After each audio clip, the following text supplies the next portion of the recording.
Bonjour, vous regardez Tesla Geek. Dans cette vidéo, j'ai le plaisir de vous partager le retour d'expérience d'un abonné, Thierry. Celui-ci devrait intéresser certains d'entre vous car il a traversé la France en modèle 3, mais pas seulement, puisqu'il avait derrière sa Tesla un attelage avec deux motos dessus. Il s'agit d'une modèle 3 2024 propulsion standard, donc petite batterie, de toute fin 2023, qui a maintenant environ 13 000 km. Il est parti de région parisienne direction Annecy. Dans cette vidéo, je vais vous partager son périple. Comment il s'est préparé? A-t-il rencontré des difficultés? Je pense que ça peut vous intéresser. Si vous voulez le remercier, vous pouvez utiliser son lien de parrainage que je vous mets à votre disposition dans la description sous la vidéo.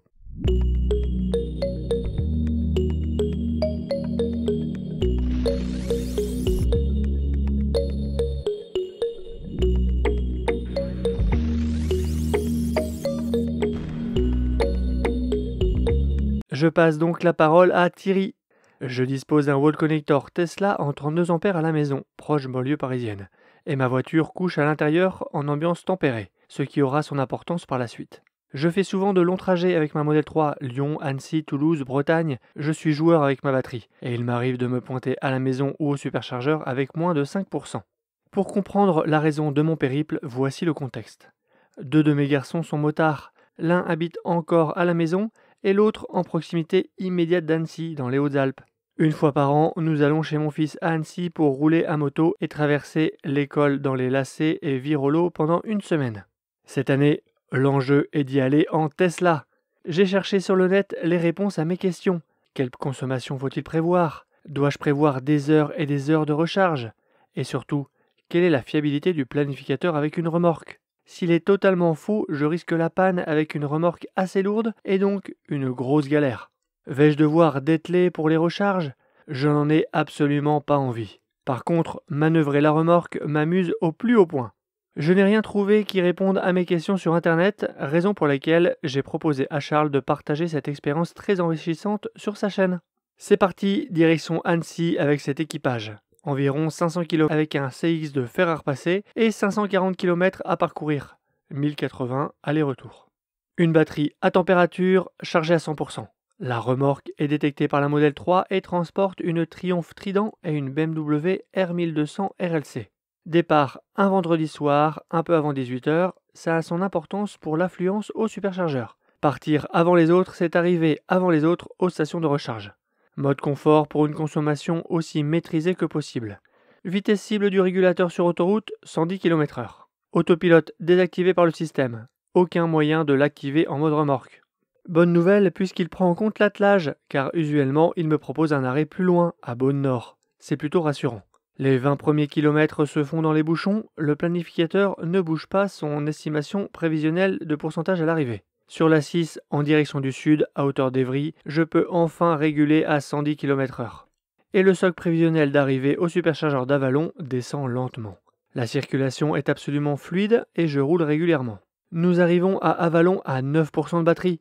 La baisse de ce prévisionnel a été régulier kilomètre après kilomètre. Avalon dispose de 2 paires de selles adaptées aux équipements remorqués. J'ai demandé à une famille en modèle Y pour combien de temps ils en avaient, et ont immédiatement et très gentiment changé de stalle pour que je puisse m'y mettre. Si tu pouvais les remercier de ma part dans ta vidéo, ils se reconnaîtront s'ils te regardent. Des amours.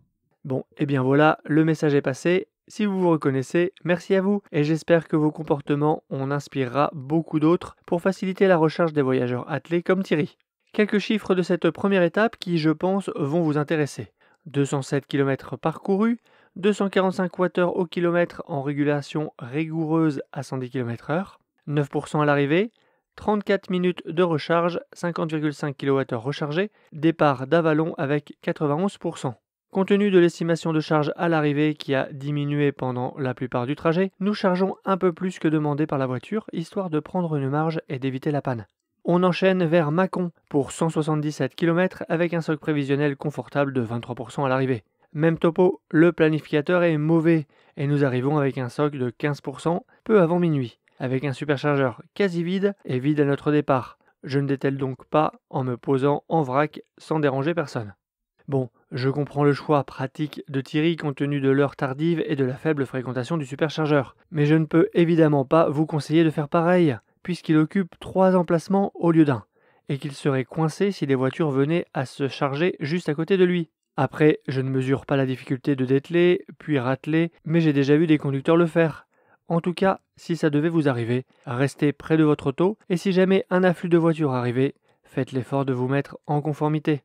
Arrivé à Mâcon après 177 km parcourus, 241 Wh au kilomètre, toujours à 110, 15% à l'arrivée contre 23% prévu, 34 minutes de recharge une fois de plus, 48,5 kWh rechargés, un départ de Mâcon avec 90%. Je charge beaucoup car pas de prise de chez mon fils à Annecy et je veux poser la voiture avec plus de 20% à l'arrivée. La précision du planificateur est aussi mauvaise. Nous reprenons la route pour le dernier tronçon. Arrivé chez mon fils avec 21% de batterie au lieu des 30% prévus au départ de Mâcon. Place au bilan du trajet aller. 540 km à 243 Wh au kilomètre, au régulateur à 110, deux pauses de 34 minutes chacune. La seconde aurait pu être très courte si j'avais une prise 230 volts pour charger à l'arrivée chez mon fils. Planificateur fiable dans sa non-fiabilité. Erreur approximativement de 9% pour 180 km parcourus. On verra lors du retour comment ça évolue. Je précise que le planificateur corrige durant le trajet et devient bon à l'arrivée. Passons maintenant au trajet retour vers Paris. Comme je l'ai dit, je n'ai pas pu recharger la voiture chez mon fils. J'ai donc fait une charge à 100% au chargeur d'Annecy la veille du départ. Départ le matin avec 97% de batterie, avec 6% de température extérieure, sans préconditionnement, mode confort comme à l'aller. Pour rejoindre l'autoroute, j'ai une trentaine de kilomètres de virolo en montée et descente. Batterie froide, ce sera donc sans régénération. Descente au frein et montée avec un pourcentage de batterie qui lui descend à vue d'œil. Manifestement, avoir fait l'économie d'un préconditionnement au départ est une erreur. Le planificateur nous propose un arrêt à Chalon-sur-Saône avec un niveau de batterie de 15%. Je régule à 110 km/h et cette précision chute jusqu'à 5% lorsque nous décidons de nous arrêter plus tôt que prévu à Tournus afin d'éviter la panne. Arrivé à Tournus, dimanche matin 9h24, une i208 et un modèle Y sont là. Je me mets en bout de zone et prends 2 stèles, ce qui ne dérange personne à nouveau. Lorsque je repars, une seule Tesla est en charge. 180 km parcourus, 266 Wh au kilomètre en régulation à 110 avec un vent violent 3/4 avant. 9% de batterie à l'arrivée, plantage complet du planificateur, nous ne serions pas arrivés à Chalon. 45 minutes de recharge, 52 kWh rechargés, un départ de Tournus à 98%. Précision du planificateur catastrophique, car si nous n'avions pas agi avant la sortie Tournus, c'était la panne assurée sur la 6. Nous repartons vers Avallon avec un soc prévisionnel de 17% à l'arrivée. Un truc s'est produit. Le soc prévisionnel ne bouge plus.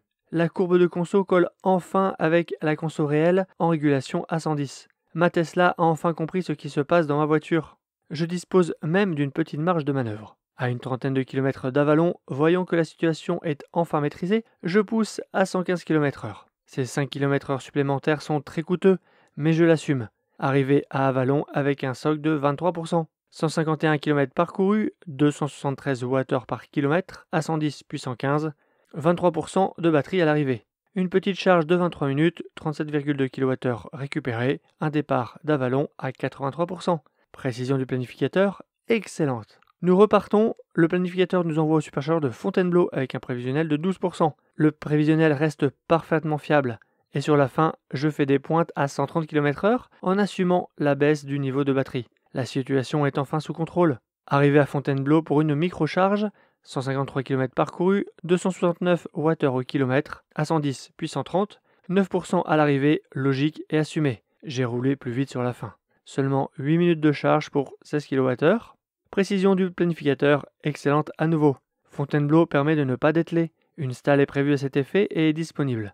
Arrivé à la maison à 9% après 3 arrêts superchargeurs contre 2 à l'aller.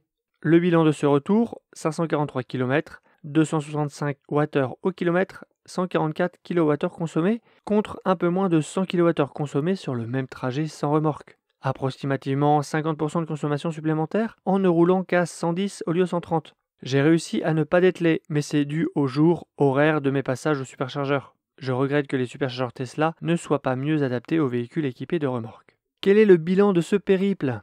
Eh bien d'abord, le cumul du vent de face et de la batterie froide non conditionnée au départ m'ont coûté une supercharge supplémentaire au retour. Difficile de savoir car le moniteur de conso ne donne pas les causes de la surconso-sous-conso lorsque le véhicule détecte un attelage. Ensuite, le planificateur prend une surconso par défaut avec attelage détecté, trop faible par rapport à ce que j'ai tracté.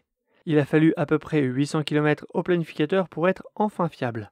Ne pas avoir eu à dételer est un coup de bol. Tesla peut mieux faire sur les superchargeurs. Une surconso d'environ 50% en roulant moins vite que d'ordinaire, 110 au lieu de 130. La Model 3 conserve sa tenue de route dans ces conditions de roulage difficiles. Chapeau Tesla. De toutes les voitures que j'ai eues, c'est celle qui se comporte le mieux sur la route avec cet équipage difficile.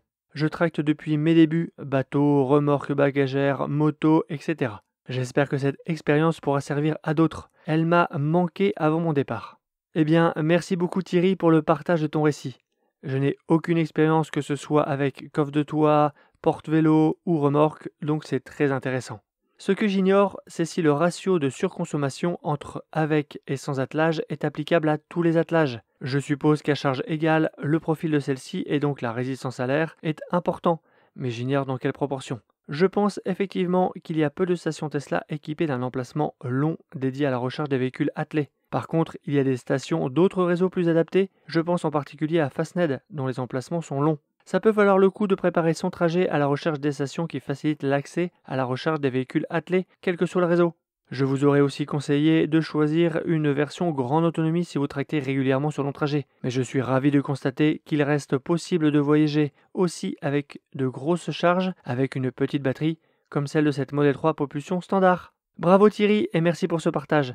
Son lien de parrainage Tesla est dispo en description sous la vidéo. Abonnez-vous pour ne pas rater mes prochaines vidéos. Rendez-vous sur mon site teslageek.fr pour des bons plans, la checklist de livraison et une sélection d'accessoires pour Model 3 ou Model Y. Et je vous dis à bientôt pour une prochaine vidéo. Si tu as aimé cette vidéo ou que tu veux soutenir la chaîne, mets un like. Tu peux t'abonner pour recevoir les notifications de mes prochaines vidéos et aider la chaîne à être mieux référencée. N'hésite pas à donner ton avis en commentaire. À bientôt!